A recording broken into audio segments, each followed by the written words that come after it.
নমস্কাৰ, স্বাগতম জনাইছোঁ অন্য এটা ভিডিঅ'লৈ। আজি সহজ পদ্ধতিৰে বনোৱা ধুনীয়া টেষ্টি ৰেচিপি এটা লৈ আহিছোঁ।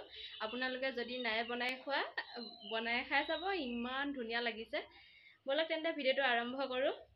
বনাব লৈছোঁ এয়া ৰঙালাও আৰু অমিতা আলু, লগতে এইখিনি ৰেডি কৰি লৈছোঁ জিৰা, নহৰু, পিঁয়াজ। ভিডিঅ'টো চাই যাব আগলৈ। কেৰাহীখন গৰম হৈ গ'ল। এতিয়া মই মিঠাতেল অলপ দি দিম।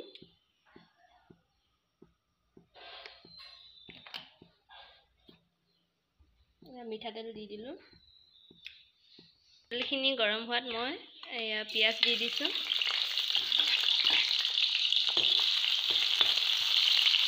লগতে তেজপাত এখিলা দি দিছোঁ। পিঁয়াজখিনি ৰঙচুৱা হোৱালৈ ভাজি ল'ম।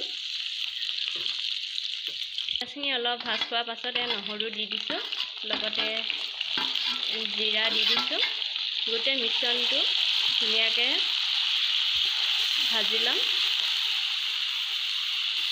প্ৰয়োজন অনুসৰি হালধি দি দিছোঁ, লগতে মিট মছলা 1 চামুচমান দি দিছোঁ।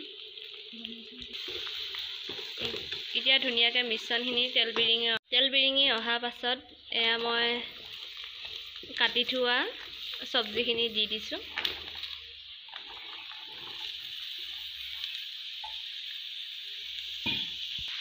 ধুনীয়াকৈ লৰাই বগৰাই দিয়া হৈ গ'ল এইখিনি। এতিয়া সোৱাদ অনুসৰি নিমখ দি দিছোঁ। গোটেইখিনি লৰাই বগৰাই এতিয়া অকণমান ঢাকোন লগাই লগাই সিজাই থাকিম। এতিয়া মই পানী অলপ দি দিছোঁ।